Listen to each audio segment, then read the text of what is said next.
Always alerting, always tracking. This is Next Weather. Next Weather Chief Meteorologist and Hurricane Specialist Ivan Cabrera joins us with the latest forecast. All right, guys, and we are talking about some changes the next couple of days. It's going to be drier. We have the dryer is going to really limit rain chances, and with an east flow, the storms that do develop will push to the west. So I think that's going to open up the gates here for several hours to be in the triple digits as far as the feels like temperatures. So likely we'll start seeing the potential for some heat advisories from the Weather Service. And yes, we're still watching that wave in the tropics, which could impact our weather here by the time we get into the weekend. More on that in just a couple of minutes. There is Next Weather Radar Network quiet right now, just some offshore showers. Those will not make it in.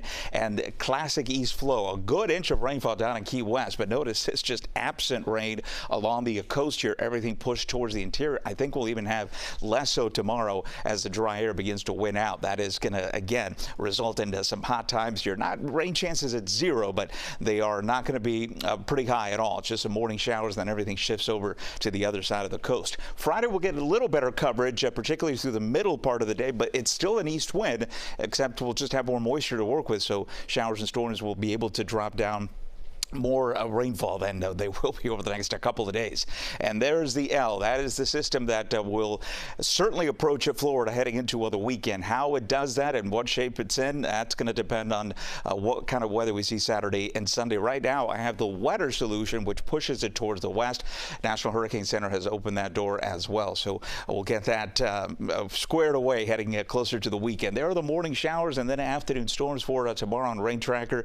Pretty quiet through the evening hours, and then we'll do that again on Thursday with just a few showers and storms. But everything, once it gets strong enough, we'll head over to the other side of the peninsula, and then we'll get a little better coverage heading into Sunday, or I should say Friday, getting ahead of myself here. As we check in on the 60% chance, it's not 60% here. It travels to the north and west, this broad area of low pressure. It's by the time it gets into this area, that's when we're thinking the potential is there, the window is there for development, but we're still split model-wise. Does it go north or does it go west? A weaker system actually heads in our direction and brings us rain for the weekend. A stronger one that goes up to the north. This is what we do know. The wave is going to follow the southern track of the big area of high pressure to the north. That's going to ride that ridge there, and then eventually, if it becomes strong enough, it'll start feeling the pull from the jet stream. If those thunderstorms aren't able to get up into the atmosphere, well, if it's a shallower system, it actually moves towards the west and bypasses that. And so we're kind of in between here,